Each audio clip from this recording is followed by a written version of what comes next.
राजाओं के कुछ भी अधिकार नहीं, फिर लेकिन नेपाल में तो राजाओं के हाथ में अधिकार है। हाँ, दुनिया में और कोई देश नहीं है जहाँ राजा का राज्य हो, फिर भी नेपाल में अंत तक राजाई चली है। हाँ, भूटान में भी राजा, वो भूटान और नेपाल वो सब हैं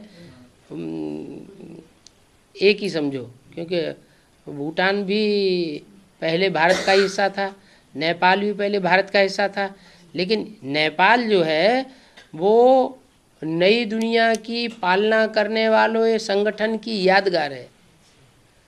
भगवान जब आया तो भगवान के आने पर जिन मनुष्य आत्माओं ने संगठित होकर के ऐसा ढांचा तैयार कर लिया, जो मुरली में बाबा कहते हैं ये पांडवों का किला ऐसा बन जाएगा जिसमें कोई भिखारी प्रवेश नहीं कर सकेगा।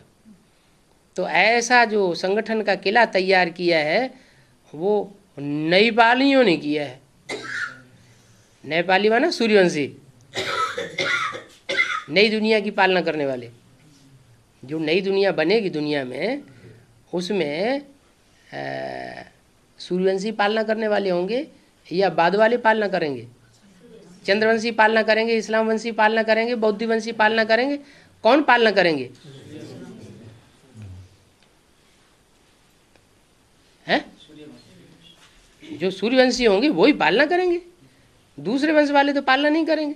तो पहला जो ऊंचते ऊंच वंश है सूर्यवंश, वो ही पालना करते हैं नई दुनिया की। अभी तो राजाई का सत्ता शक्ति तो नहीं है, छीन लिया है। तो नई दुनिया की जो पालना करते हैं वो जो सूर्यवंशी हैं, आखिर क्या वो 5000 साल तक उन्हीं के पास ही राजाई रहती है क्या?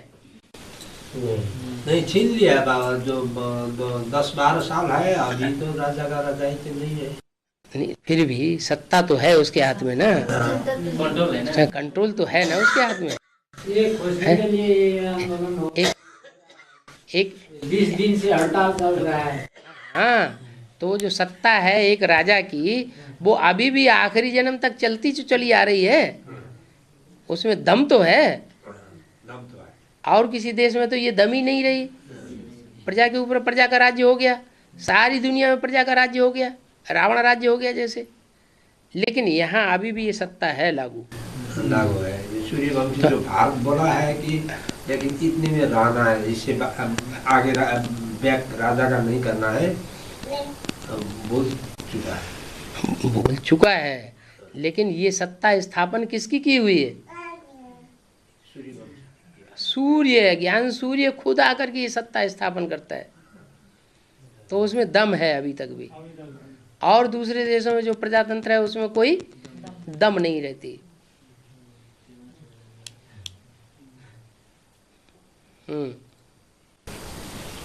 बाबा, ये भक्ति मार्ग में सीता के जन्म जमीन से निकली हुई दिखाया है, इसका रहस्य क्या है?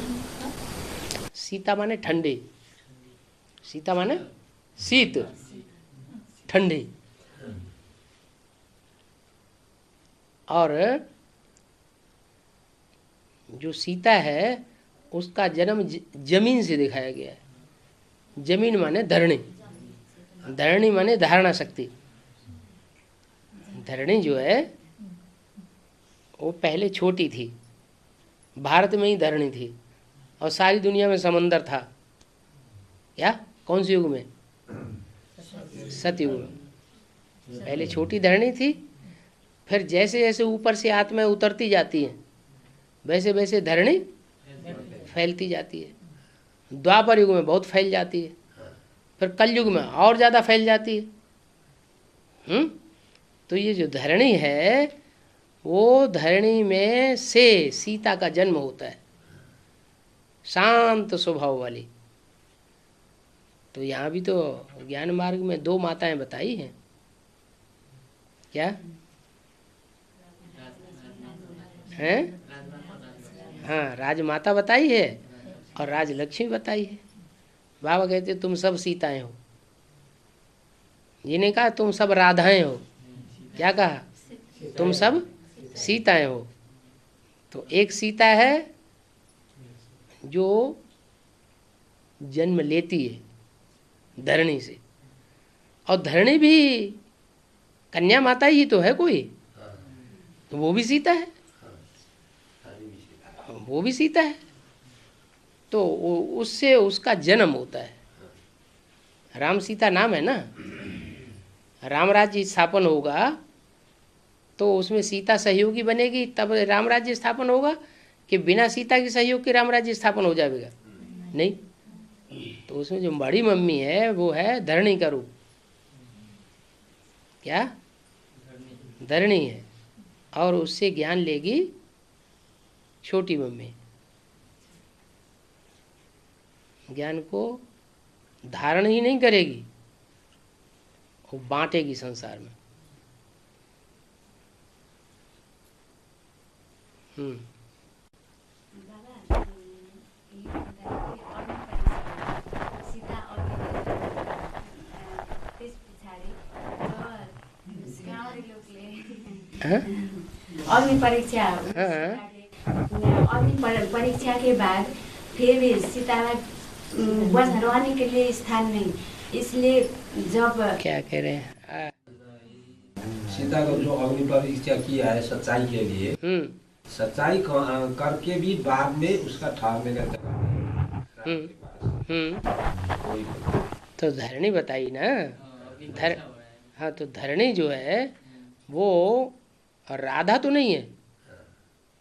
धरणी के ऊपर सब धर्म वालों ने राज्य किया है या सिर्फ भारतवासियों ने, देवताओं ने राज्य किया है? धरणी के ऊपर सिर्फ देवताओं ने राज्य किया है? सब धर्म वालों ने राज्य किया है। हैं? किसी का अधीन नहीं हो सकता है ना? नहीं, अधीन होती है सबके। सबको नहीं, वो किसी का अपना नहीं बोलते हैं, सब तो। हाँ, वो धरणी माना धरणी माता है, सारे जगत की माता है। सारे जगत की माता माने जगदम्बा है। जगदम्बा के ऊपर सबका हक है। जैसे दिल्ली के ऊपर सबका हक है, दिल्ली के ऊपर हर धर्म ने राजाई की है। तो जो है तो वो वो जो राजधानी, जो दिल्ली राजधानी है, वो ऐसी राजधानी दुनिया में और कोई भी देश की राजधानी नहीं है जहाँ हर धर्म ने अपना राज्य किया हो।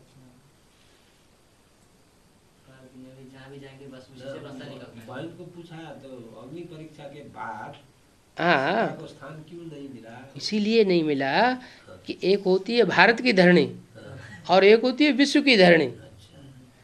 तो जो जगदम्बा है वो जगदम्बा का लक्ष्य मनुष्य जीवन का लक्ष्य है या नारी से लक्ष्मी बनने का मनुष्य जीवन का लक्ष्य है? लक्ष्मी बनने का मनुष्य जीवन का लक्ष्य है। तो जगदम्बा जो धरणी बनती है वो लक्ष्यबद्ध होकर के नहीं काम कर पाती, लक्ष्य नहीं है जीवन का,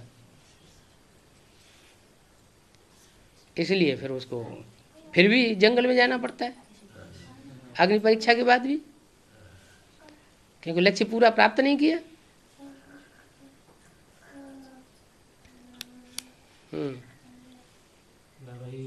बाबा और एक मुरली में आया था, किसी का कोई का 20 और कोई का 25 वर्ष साल उम्र हुआ बोल के जिक्र आया है। सन 67 की वाणी, उस सन 67 की वाणी में जो जिक्र आया है, कोई बच्चे 20 कोई 25 वर्ष के हो गए होंगे। तब इसमें जगदम्बा, जगत पिता और जगत माता का 20-25 साल का उम्र तक। जगदम्बा की बात नहीं है, वो लक्ष्मी नारायण की बात है।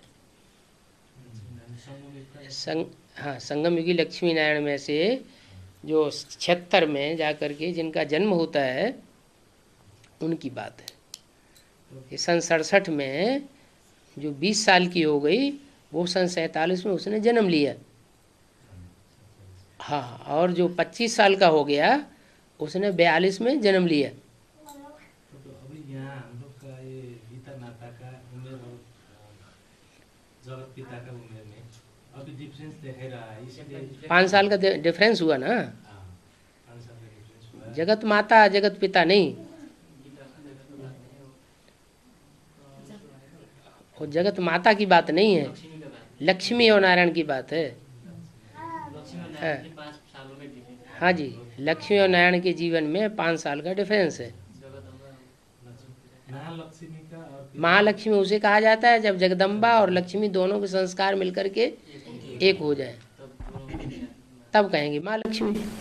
तब ये तीन जो सब फर्स्ट में तीन इकट्ठा तीन के साथ में बाबा आते हैं, ये वो त्रिमूर्ति का बात आया है सबसे फर्स्ट में 36 में हाँ उस टाइम में। और ये तीन मूर्ति का अभी बीच में जगदम्बा का अभी उमेर में थोड़ा कम दिखाई रहा है, इसीलिए कलकत्ता में भी एक ठो ये वार्तालाप के चक्कर में उसका थोड़ा बात आया था बीच में। अभी कमला देवी दीक्षित को उम्र कम होने के वजह से लोगों का ये हो रहा है कि अब मम्मा को तो बाबा को उम्र का लगभग होना चाहिए, अभी तो छोटा उम्र लग रहा है ऐसे अभी देखने में। उससे क्या अंतर पड़ता है? तब इसका बीच में एक मुरली में आया था कि कुड़ाल से 20-25 से क्या इसका क्या कनेक्शन? कुल्हाड़ी से मारा जो बीच में आया इसे बता रहे हैं। तो कुल्हाड़ी से मारा वो कोई भी माता दूसरी हो सकती है, तो बहुत अच्छा ऊंच पद पावेगी। तो ऊंच पद पाने वाले तो कोई अकेली जगदम्बा ही थोड़े ही है, हम लोग ये और भी तो हैं ऊंच पद पाने वाले। अष्टदेव भी तो ऊंच पद पाने वाले हैं, ऐसे जो माता कोई भी माता हो सकती है। कोई भी माता होता है, हैं? जगदम्बा ही हो या है, ये तो कोई जरूरी नहीं, ऐसा तो कोई पक्का प्रूफ मिलता नहीं। बीच में त्रिमूर्ति ऐसे हो गया, उसने फिर दूसरा जन्म लेने के लिए हाँ। उसको कुल्हाड़ी में कहीं ऐसा घरों में जन्म लिया, हाँ। अज्ञानी के घरों में। हाँ। तो उसने कुल्हाड़ी ने मार करके हाँ। उसको उसका दिया, उठा दिया। हाँ, तो बाद में जन्म लिया इधर में। जहाँ कहीं भी जन्म लिया होगा एडवांस पार्टी में, ऊंचा पद पाएगी। हाँ? तो हम लोग तो बोलते थे अभी जगदम्बा ही को जो हुआ, हम लोग तो हैं? सोचा दिमाग में ऐसे भरा हुआ था कि जगदम्बा को पार्ट जो बीच में था ना, हाँ, तो ये अनुमान के आधार पर हुआ ना, अनुमान से तो उल्टी बात आ सकती है बुद्धि में। मुरली में भी ऐसा ये वार्तालाप में ऐसे बात था, इसलिए क्लियर नहीं था। हाँ जी, हाँ जी, बताने वाला भी बताया कि जब पुरुष किया था कराया था उस समय भी बताया। हाँ जी, हाँ जी। बताने वाला था पुरुष कराया तो उसमें भी बताया। बाबा हम्म। ये भक्ति मार्ग में श्रवण कुमार ने अपने माँ बाप के कंधे पर बिठा के, हाँ। घुमाते फिराते थे। हाँ। फिर उस श्रवण कुमार को दशरथ ने बाण से श्रवण कुमार को मार दिया, मार डाला। उसका बाप ने उसके बाद उसके माँ बाप ने श्राप दिया। दशरथ को श्राप दे दिया। इसका रहस्य क्या है बाबा? ये ज्ञान में ये भक्ति मार्ग की बातें बनाई हुई हैं या बावन ज्ञान में बोला गई? अब ये भी तो बताया, भक्ति मार्ग की उतनी बातें उठाओ जितना बाबा ने बोला है कि मैं शास्त्रों का सार सुनाता हूँ, बाकी सब क्या है? भूसा है। अच्छा, छोड़ दो। हाँ, नहीं तो भूसे में हम खुद दब के रह जाएंगे। मुरली का पॉइंट जो है ना उसको हाँ, उठाना है। उठाना चाहिए। हाँ जी, ये तो उसने कहानी बनाया है, खेल का कहानी। हाँ जी, हाँ जी, हाँ जी। और कौन? चार रूप में अभी कौन? हाँ, 2 आदि के और एक मध्य का ब्रह्मा बाबा, और 2 अभी फिर वही जो आदि में थे फिर दोबारा जन्म लेके आते हैं। 2 आदि के, जगत पिता और जगदम्बा, बीच में ब्रह्मा बाबा आए, तीसरा मुख हुआ, और 2 ब्रह्मा बाबा के बाद फिर जगत पिता और जगदम्बा। उनमें जगत पिता गुप्त है और जगदम्बा अभी भी प्रत्यक्ष हो गई।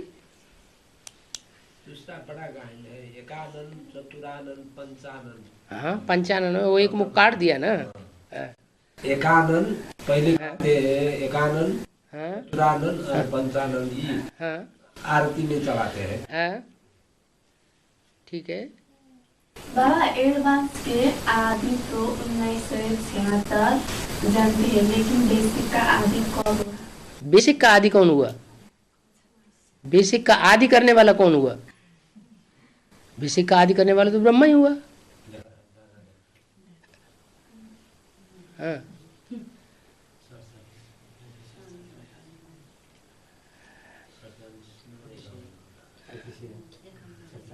ब्रह्मा के 5 मुखों में से गुप्त कौन सा हुआ? इस बात का जवाब मिला नहीं? जो बाप का पार्ट है प्रजापिता ब्रह्मा वाला मुख, वही तो गुप्त है। हाँ।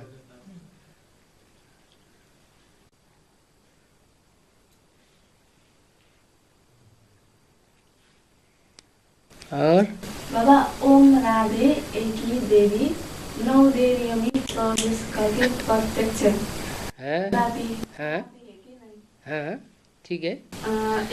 ओम राधे एक ही देवी 9 देवियों में प्रवेश करके 9 कन्याओं में प्रवेश करके 9 देवियों के रूप में प्रत्यक्ष होती है। प्रत्यक्ष कराती है, तो ओम राधे का ही पूजा होनी चाहिए। ओम राधे की पूजा कैसे होगी? वो तो शरीर छोड़ गई। ओम राधे तो पूजा शरीर की होगी या आत्मा की होगी?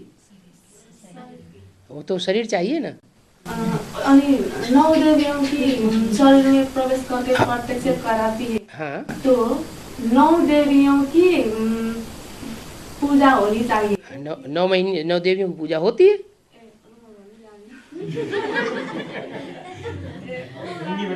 हैं? राधे एक ही देवी हाँ 9 देवियों में प्रवेश करके हाँ, देवी तो एक ही है। एक ही है, हाँ, लेकिन 9 में प्रवेश करके प्रत्यक्ष होती है। प्रत्यक्ष होती है, तो एक ही देवी की पूजा होनी चाहिए। 9 देवियों की क्यों पूजा होती लेकिन एक जो है उसका अपना शरीर नहीं है ना। पूजा जो है वो शरीर की होगी या आत्मा की होगी? तो शरीर की पूजा होती है।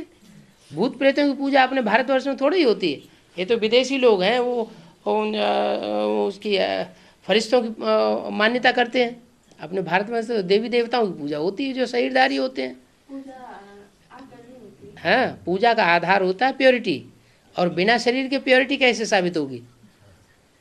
शिव बाबा एवर प्योर कहा जाता है, तो बिंदी एवर प्योर कही जाएगी या ज्योति बिंदु किसी शरीर में प्रवेश करके कुछ ऐसा कर्म करके दिखाए जिससे वो एवर प्योर कहा जाए?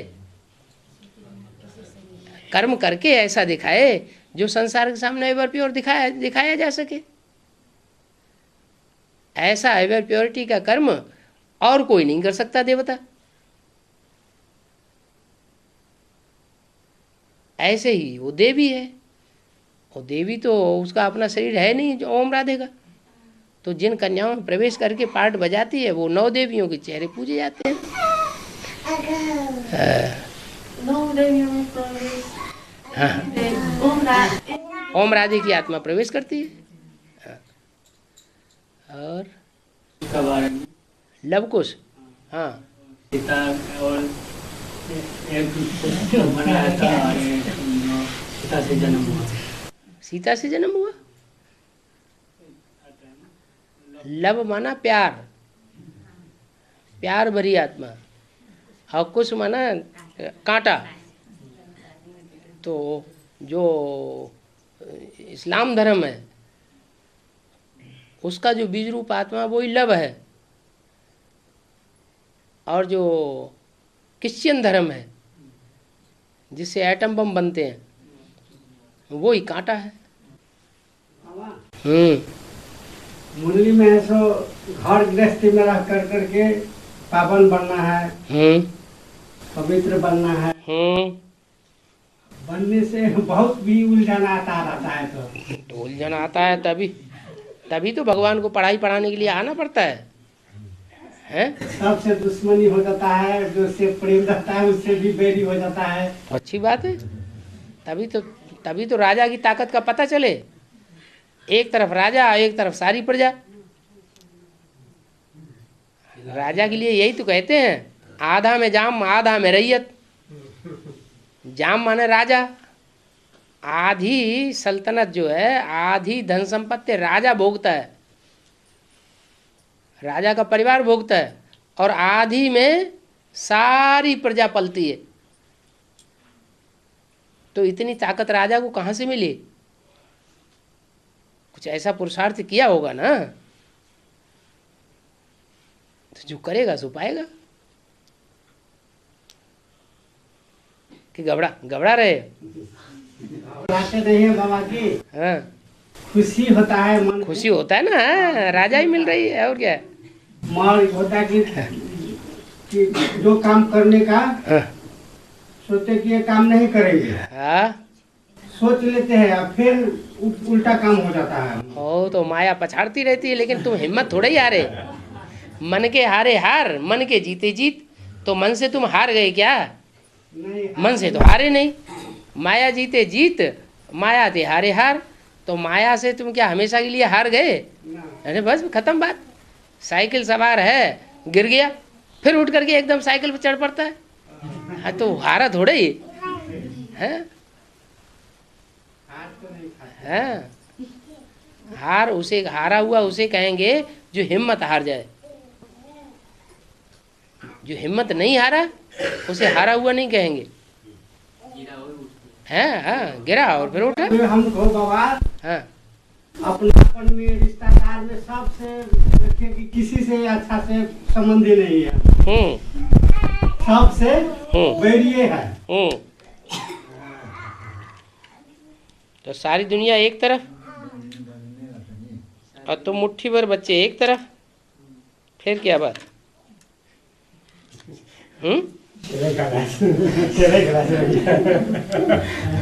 राजा का मतलब क्या? दुनिया ये बन गया ना। हाँ, राजा का मतलब ये पावरफुल राजा ही बनता बनने के लिए है। उसका पावर का अपना होता है रिश्तेदार तो अभी बन गए, हैं? रिश्तेदार तो अभी बन गए ना। हाँ चलो रिश्तेदार हटे तो नया मिलेगा, है। पुराना हटने से तो नया मिलेगा। हाँ, ये तो सब होना चाहिए ना। ऐसे ही 108 की माला में आ जाएंगे। सामना कुछ भी न करना पड़े, सहन कुछ भी न करना पड़े।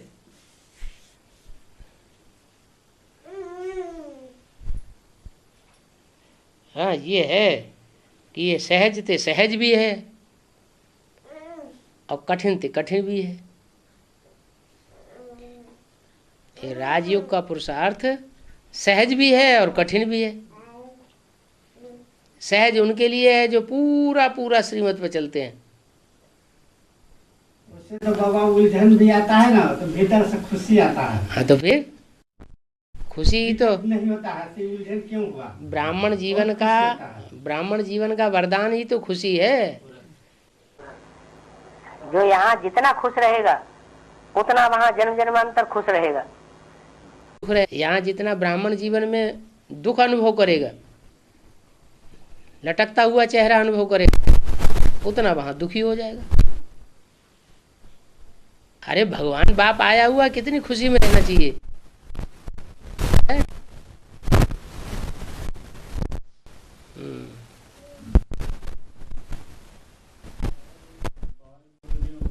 बाप का जो 3 पार्ट है, बाप टीचर सदगुरु है, जो अभी टीचिंग के रूप में जो टीचिंग कर रहा है, टीचर के रूप में टीचिंग मतलब टीचर का पार्ट अभी प्रैक्टिकल चल रहा है। इसका कोई एंड है क्या? मतलब क्यों नहीं इंड है? बाप का इंड है कभी क्या? बाप का भी इंड नहीं है तो टीचर का भी इंड नहीं है। जब तक जीना है तब तक पीना है, तो इंड कैसे हो जाएगा? और टीचर फिर सदगुरु भी साथ ही चलेगा और सदगुरु भी चलेगा। तीनों एक ही तो है। बाप भी है, टीचर भी है, सदगुरु भी है। बाप है वर्षा देने वाला, मुक्ति जीवन मुक्ति का, तो अंत तक चलेगा कि नहीं चलेगा? टीचर है पढ़ाई पढ़ने के लिए, पढ़ाने के लिए, तो पढ़ाई तो जब तक देवभान में जिएंगे तब तक की पढ़ाई है। देवभान खलास हुआ, पढ़ाई भी खलास हो जाएगी। तीसरी मूर्ति आएगी तो बांटेगी।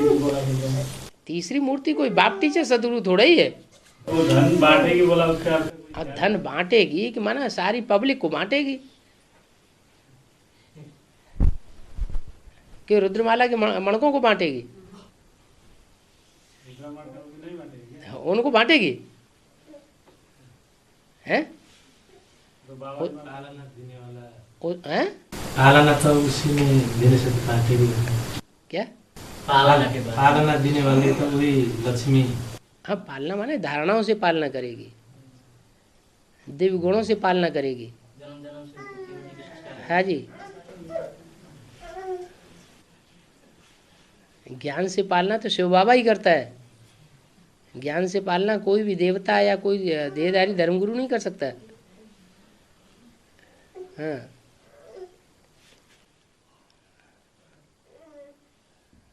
और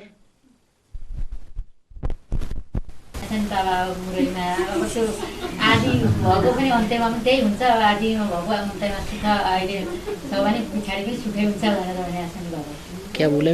आदि से अंत का बात बता रहे हैं। ड्रामा प्लान अनुसार आदि से अंत। हाँ, आदि जो हुआ अंत वैसा ही होगा। हाँ वैसे हो, तो आदि में वैसे होगा, फिर आदि वैसे होगा, बता रहे। हाँ हाँ, ठीक है। तो क्या पूछना क्या चाहते हैं? आदि तो अन्त होगा, पूछना चाहता है आदि में भएको अहिले आदि में जो हुआ वैसे होगा क्या? होगा आदि तो अंत। हाँ, आदि में जो हुआ था अभी भी वैसे होगा क्या? हाँ, क्यों नहीं होगा? क्या हुआ था आदि में? आदि में भी महाभारत युद्ध हुआ था ना। वही बात सन 42-45 के बीच में हिरोशिमा नागासाकी का युद्ध हुआ कि नहीं दुनिया में? यज्ञ के अंदर भी युद्ध हुआ। तो कौन है? ब्रह्मा बाप और ब्राह्मण बच्चे। अभी भी वो निमित्त बनेंगे,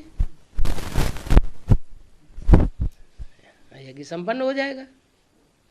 बाबा एक मुरली में आता है ना, वही मरते बच्चे मदद। हाँ हाँ, बच्चे जितनी हिम्मत करेंगे बाप उतनी मदद करेगा। हिम्मत नहीं करेंगे तो बाप मदद भी नहीं करेगा। कमाने वाला को साहूकार कहेंगे ना।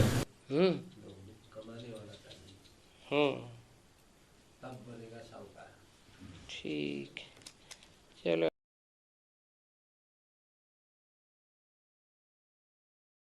की बात है,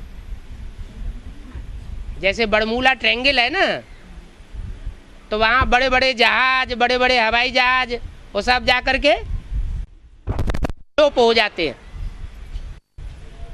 पता ही नहीं लगता कहाँ चले गए। बड़े बड़े वैज्ञानिकों ने वहाँ जाना ही छोड़ दिया, वो रास्ता ही बंद कर दिया। वहाँ से कोई जहाज नहीं गुजरेगा, ऊपर से भी नहीं गुजरेगा हवाई जहाज, और समुद्री जहाज भी वहाँ से नहीं गुजरते हैं। इतना तो डरते हैं वैज्ञानिक लोग।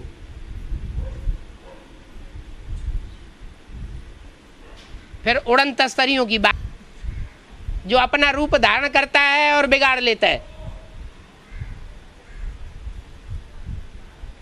दुनिया में जीवन होने के लिए सूर्य से निश्चित दूरी चाहिए। जैसे पृथ्वी है,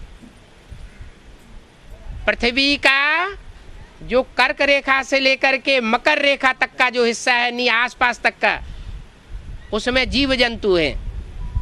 और नॉर्थ पोल और साउथ पोल, ये सूर्य की किरणें तिरछी पड़ती हैं, माना दूर पड़ जाता है वो हिस्सा, तो वहाँ साल भर बर्फ जमी रहती है। मीलों ऊंचे पहाड़ बर्फ के जमे हुए हैं, वहाँ कोई जीव जंतु नहीं होता। तो जब पृथ्वी पर ही ये हालत है कि एक उचित दूरी पर जीव जंतु है, मनुष्य है, और नॉर्थ पोल और साउथ पोल पर कोई जीव जंतु नहीं, तो दूसरे दूसरे ग्रह उपग्रह तो पता नहीं कितने दूर हैं सूर्य से और कितने नजदीक हैं। तो वहां जीव जंतु होने का कोई सवाल पैदा ही नहीं होता। ये तो भय का भूत है जो मनुष्य को खाए जा रहा है कि पता नहीं इस दुनिया की आबादी कितनी बढ़ती जाएगी, आगे चल के क्या होगा। इसलिए दूसरे दूसरे मंगल आदि ग्रहों पर जाकर के प्लाट खरीद लेवे। ऐसा कुछ है नहीं। फालतू पैसा बर्बाद कर रहे हैं।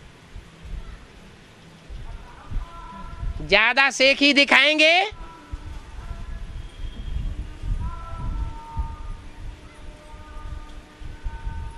तो बुद्धि का दिवाला निकल जाएगा।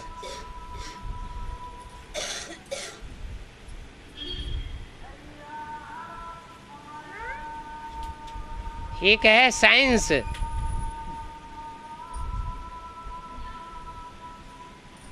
जिसकी इजाद मनुष्यों के द्वारा होती है। मनुष्य की बुद्धि विकारी बुद्धि होती है। साइंस की इजाद देवताओं ने नहीं की है। भगवान आकर जिन देवताओं की रचना करता है वो देवताएं साइलेंस की इजाद करते हैं, और साइलेंस के बल से सतयुग त्रेता की रामकृष्ण की दुनिया चलती है, जहां कोई साइंस का ऐसा साधन नहीं होगा।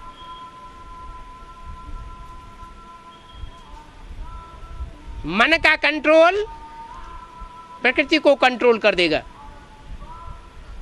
प्रकृति के 5 तत्व ऐसे कंट्रोल होंगे जो दुनिया की हर चीज मनुष्य को मुहैया होगी।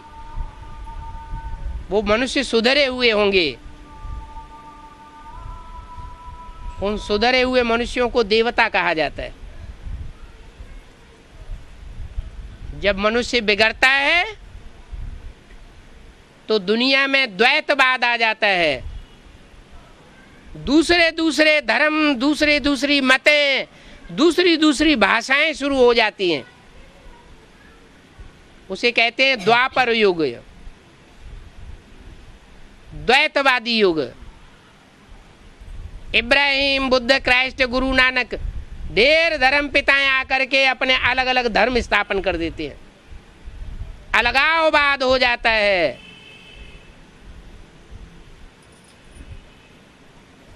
भगवान बाप आकर के अद्वैत राज्य स्थापन करते हैं।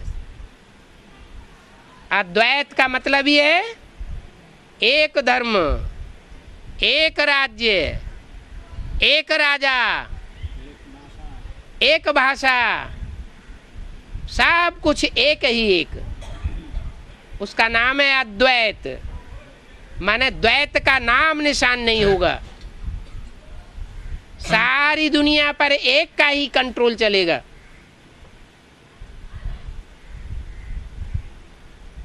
मनुष्यों ने इस दुनिया में, रावण राज्य की दुनिया में,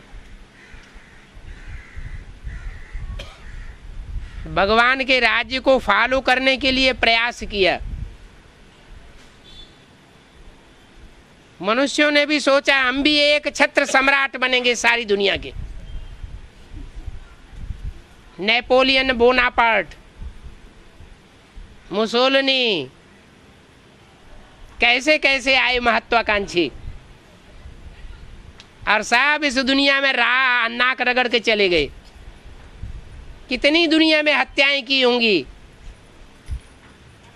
एक छत्र राज्य बनाने के लिए, सफल नहीं हो पाए।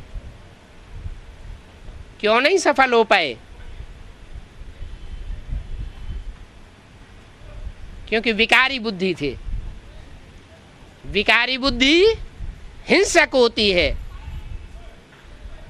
हिंसक युद्ध करके जो हिंसा का राज्य है वो सारी दुनिया पर राज्य नहीं कर सकता।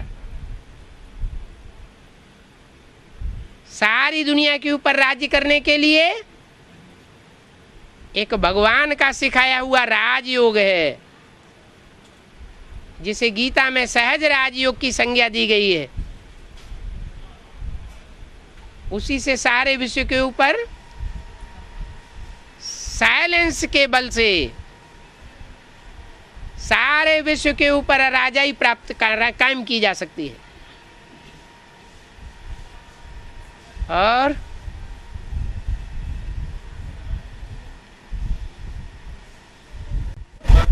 में हाँ जी, राज्य का गवर्नमेंट राजा का गवर्नमेंट अभी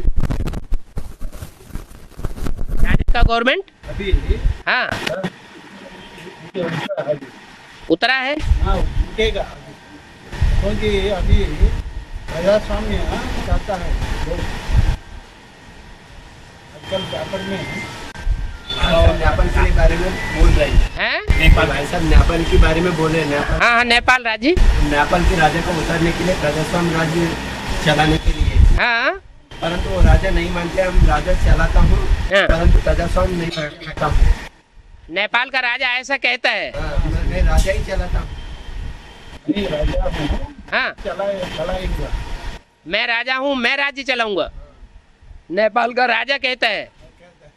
परंतु प्रजा लोग कहते हैं प्रजास्वाम्य चाहिए, प्रजातंत्र चाहिए। प्रजातंत्र चाहिए।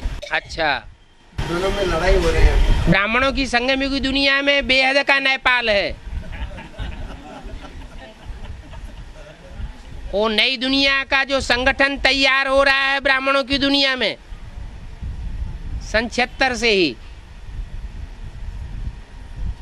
उस नई दुनिया के संगठन की पालना अभी तक राजा के हाथ में है। लेकिन जो प्रजापरस्त धर्म है वो उस राज्य को चलना देना नहीं चाहते, इसलिए वो उखाड़ पछाड़ करेंगे।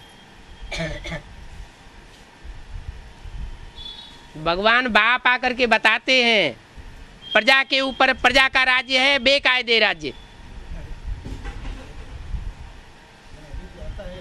राजा का जो राज्य है वो ही कायदे का राज्य है। वो राजाई मैं आकर के स्थापन करता हूं। मनुष्य को अधीन बनाना सिखाता है और भगवान आता है तो मनुष्य को राजा बनना सिखाता है। ये राजाई का कॉलेज आकर खोला हुआ है जहां राजाई सिखाई जाती है, राजाई की ट्रेनिंग दी जाती है। स्वतंत्र रहो और स्वतंत्र रहने दो, ऐसी राजाई सिखाई जाती है। नेपाल में दुनिया का सबसे बड़ा राजतंत्र चला। इतने लंबे समय तक दुनिया के और किसी देश में राजतंत्र नहीं पनप सका।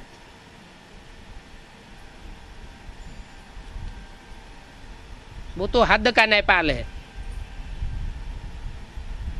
ये ब्राह्मणों की संगमयुग दुनिया में जो बेहद का नेपाल है उसका फाउंडेशन पड़ चुका है। बाप दादा ने इशारा भी दे दिया। बाप दादा ने नई दुनिया की सौगात तुम बच्चों को दी है। उस नई दुनिया में आना जाना करते हो ना।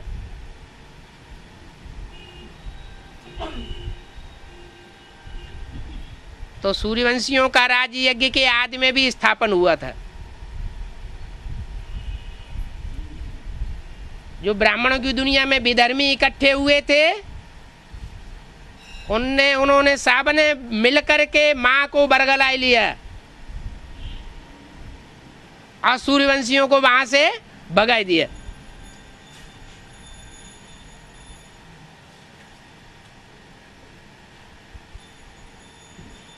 अभी भी ऐसे होगा है, अभी भी ऐसे ही होगा।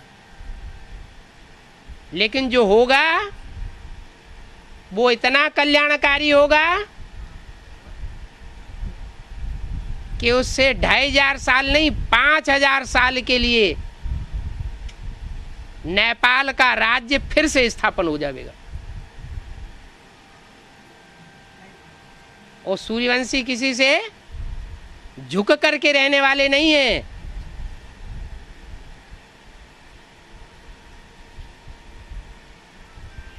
विधर्मियों से सदैव टक्कर लेते रहे हैं।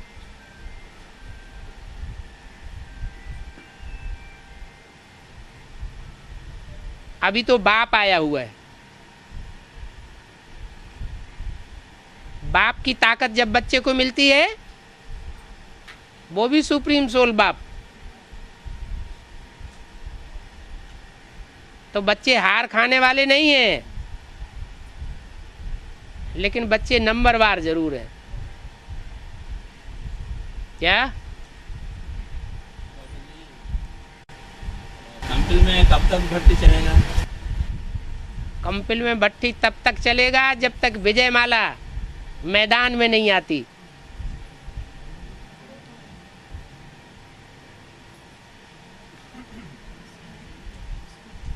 विजय माला मैदान में आएगी, जिसके लिए बोला हुआ एक रानी मक्खी निकलेगी, तो उसके पीछे पीछे सारा झाड़ जाएगा। जब सारा झाड़ ही उड़ करके इधर आ जाएगा, तो माउंट आबू खाली हो जाएगा कि नहीं होगा? चोर चकार भागेंगे कि नहीं भागेंगे? भाग जाएंगे। उसके लिए इशारा दे दिया व्यक्तवाणी में। मधुबन वालों को मधुबन छोड़ना पड़ेगा, ज्ञान सरोवर वालों को ज्ञान सरोवर छोड़ना पड़ेगा,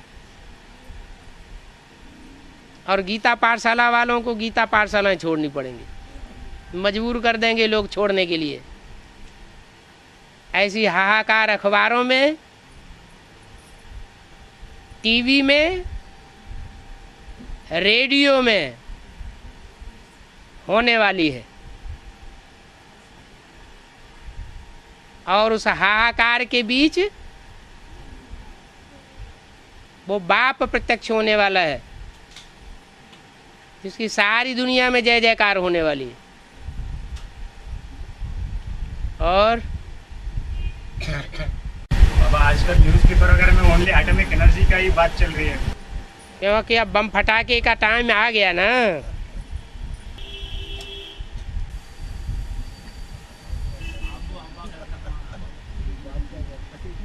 बाबा ने बोला है आगे चल करके सारा आबू माना माउंट आबू ही खरीद करना पड़ेगा। क्या कितने बच्चे होंगे बाप के जो असल सूर्यवंशी होंगे? ऐसे नहीं चंद्रवंशी से फिर सूर्यवंशी बनेंगे, वो हैं ही असल सूर्यवंशी। वो टोटल कितने होंगे? 9 लाख। उनमें चंद्रवंशी नहीं होंगे हैं? उनमें आधीन रहने वाली रानियों के भाव स्वभाव वाली आत्माएं नहीं होंगी? कितने होंगे? 4.5 लाख। विशाखापट्टनम की आबादी कितनी है? विशाखापट्टनम की पॉपुलेशन कितनी है? हैं?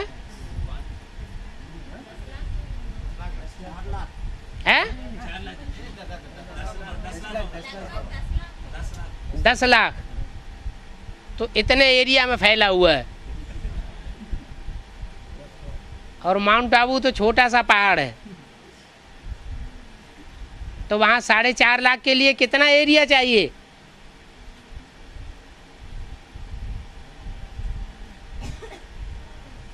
बाप के बच्चे बाप के घर में आके रहेंगे या दुनिया के प्रभाव में रहेंगे? हैं? बाप के घर में रहेंगे, तब सच्चा सच्चा कहेंगे सब तज हर बजो। अभी तो कोई किसके पीछे पड़ा है, कोई किसके पीछे पागल हुआ पड़ा है।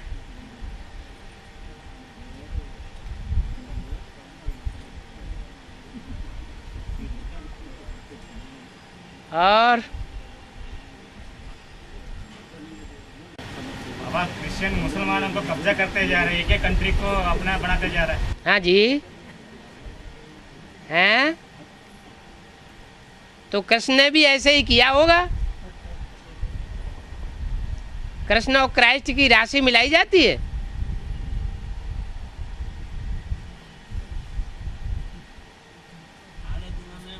आपस में एक दूसरे को लड़ाए के खुद राजा ही ले लेते हैं। फूट डालो और राज्य करो।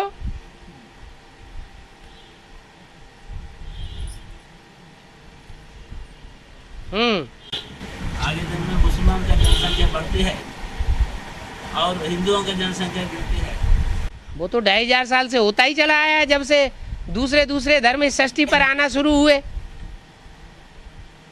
हिंदुओं की जनसंख्या कम होती गई क्योंकि हिंदू दूसरे धर्म में कन्वर्ट होते रहे।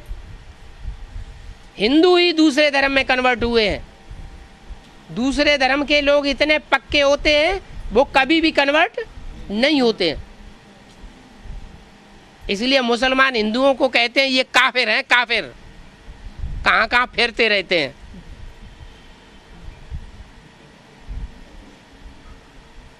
कहीं मुसलमान बन रहे हैं, कहीं क्रिश्चियन बन रहे हैं, कहीं बौद्धी बन रहे हैं। इनका कोई धर्म ईमान नहीं, ये है काफिर।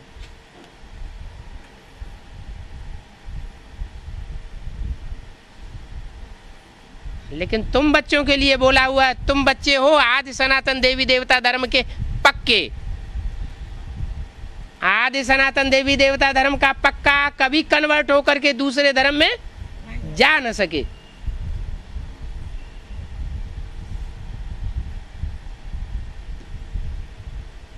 कुछ तो होंगे।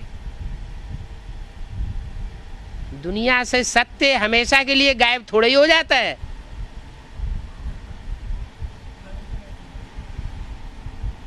कुछ परसेंटेज में तो सच्चाई रहती है ना। और सुबह का अमीर शाम का फकीर। सुबह का अमीर माना, सुबह माना सवेरा, सतयुग। सतयुग में जो विश्व का बादशाह नारायण बनता है, वो कलयुग के अंत में भिखमंगा बन जाता है। सीढ़ी के चित्र में कांटों की सैया पर पड़ा हुआ है नीचे, और दूसरे धर्म की आत्माएं उसको भीख दे रही है। कटोरा फैला हुआ है।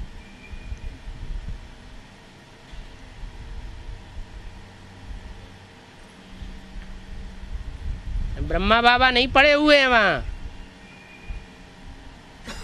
पड़ा हुआ किसको दिखाया गया है?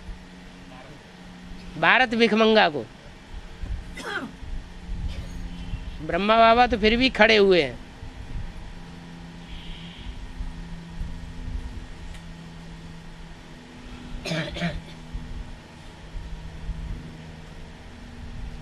तो सुबह का अमीर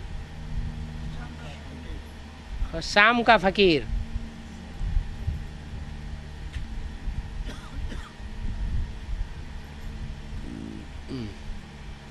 ये भारत की कहानी है।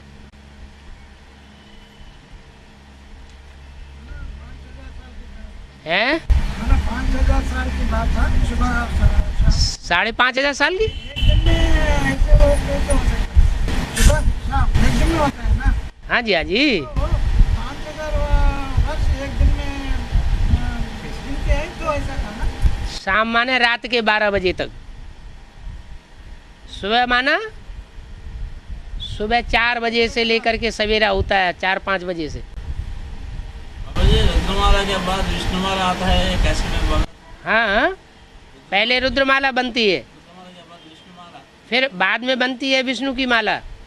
विष्णु की माला जब बनती है तो उसमें रुद्रमाला के मणके पिरोए जाते हैं। रुद्रमाला के मणके जब पिरोए जाते हैं तब वो युगल दाने की माला बनती है। वो है रानियों की माला, जो भारत की रानियां हुई हैं, जिन्होंने पवित्रता के लिए अपने शरीर को भी होम कर दिया। विधर्मी राजाओं के चुंगल में अपने शरीर को परतंत्र नहीं होने दिया।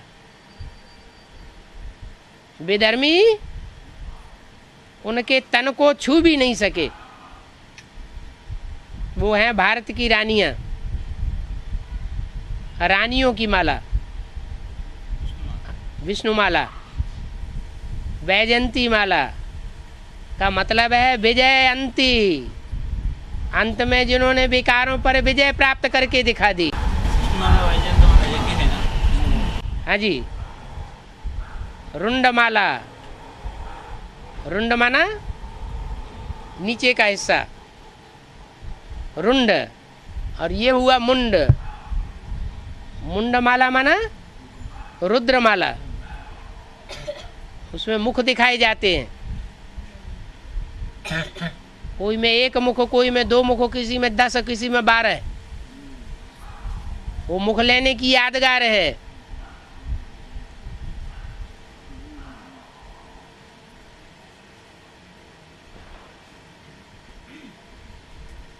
दस 10, 12 आत्माएं भी प्रवेश करके काम करती हैं। जैसे बाबा बोलते हैं मुरली में, कोई बच्चे कहते हैं मेरे में मम्मा आई, मेरे में बाबा आया, ऐसे बोलते हैं ना। आज मम्मा बाबा आई, कल कुत्ता बिल्ला भी आ जाएगा, तब क्या करेंगे? इसलिए कहते हैं मैं एक मुकर्रर रथ में आता हूँ।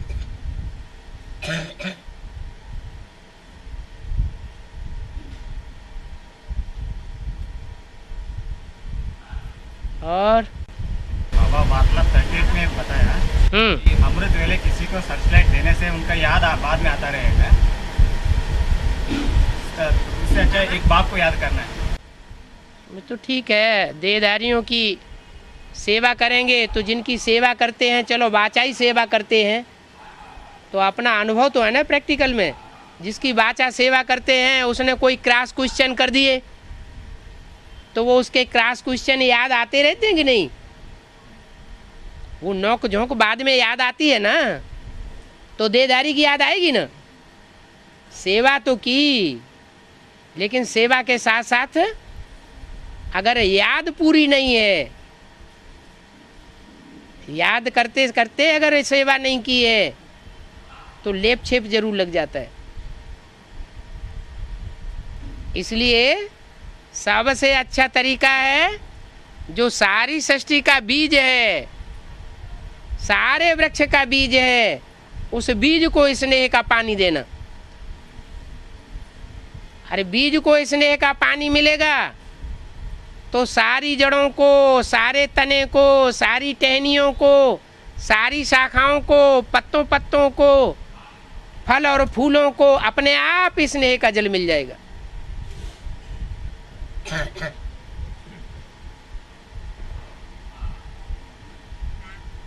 हाँ, लक्ष्मी सबको बांटेगी, तो उस समय रुद्रमाला की आत्माएं सब क्या करेगी? रुद्रमाला की महात्माओं ने अभी क्या कर रही हैं? ज्ञान दे रहे हैं और याद सुनाए हैं? उनकी अवस्था को जमा करने के लिए याद करना पड़ेगी। याद तो करना पड़ेगी ना, जब अभी तक उन्होंने याद नहीं किया, देहधारियों में फंसते रहे, तो उस समय माउंट आबू में तपस्या करनी पड़े ना, और वो स्वर्ग में आराम करेंगी। कौन है? जो पवित्र बनते जाएंगे वो नई दुनिया में जाएंगे, नई दुनिया के संगठन में, और जो पवित्र नहीं बन पाएंगे उनसे कहेंगे तुम विश्व की बादशाही संभालो, आओ कांटों की दुनिया में। जब ज़्यादा थक जाओ तो माउंट आबू पहुंच जाओ तपस्या धाम में। तप करे राज, राज कर नर का। तपस्या करो तो राजाई करो, तपस्या करके राजाई की शूटिंग करो। और राजाई में अहंकार चढ़ता है। अब अहंकार चढ़ता है तो उल्टे पलटे काम करते हैं, उल्टे पलटे डायरेक्शन देते हैं, फिर नरक में गिरते हैं, दुखी हो जाते हैं। फिर जाके तपस्या करो। और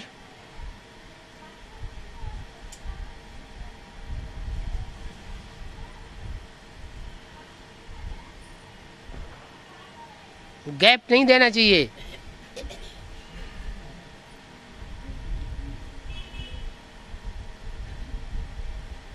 बाबा ये मनन चिंतन मंथन की साकारी स्टेज, उसके बाद मनन चिंतन मंथन, उसके बाद निसंकल्प स्टेज। हाँ जी, जो निसंकल्प स्टेज है ज़्यादा देर तक नहीं रहता है। ठीक है, जितनी देर तक प्रैक्टिस करेंगे निसंकल्पी याद की, उससे कहीं ज़्यादा मनन चिंतन मंथन स्वतः ही चलेगा। जितना जितना निराकारी बनते जाएंगे, मनन चिंतन मंथन उतना जास्ती होता जाएगा। जितना सार में टिकेंगे, विस्तार अपने आप हो जाएगा। विस्तार में जाने की दरकार नहीं है। क्या प्रैक्टिस करने की दरकार है? सार में, बिंदु में, स्टार की याद में टिकने की प्रैक्टिस करने की दरकार है। फिर दूसरा तरीका, जितना दूसरों की सेवा में रहेंगे,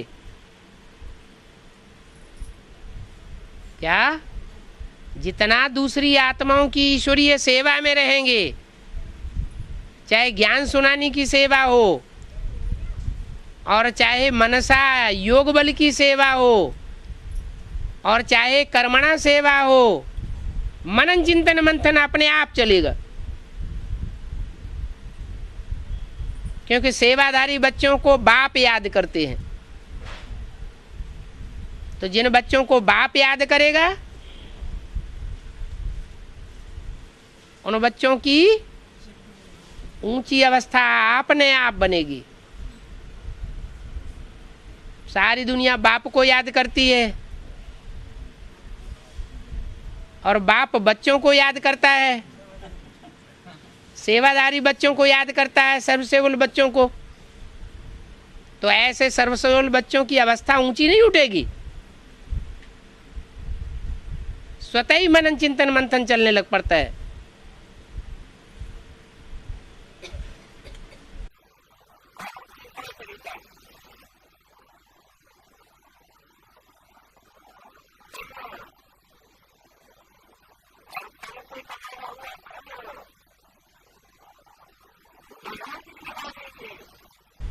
अगर ईश्वरीय कार्य में लगावेंगे तो नियम बताए दिया, जहाँ हमारा तन होगा वहाँ हमारा मन होगा, मन वहीं लगेगा। ईश्वरीय सेवा में तन लगावेंगे तो मन भी ईश्वरीय सेवा में लगेगा। ईश्वरीय सेवा में धन लगावेंगे तो मन भी ईश्वरीय सेवा में लगेगा। तन और धन नहीं लगावेंगे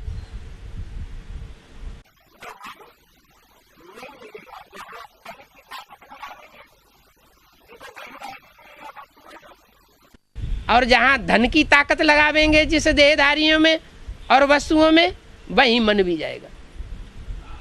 उन्हीं देहधारियों की, उन्हीं वस्तुओं की याद आती रहेगी।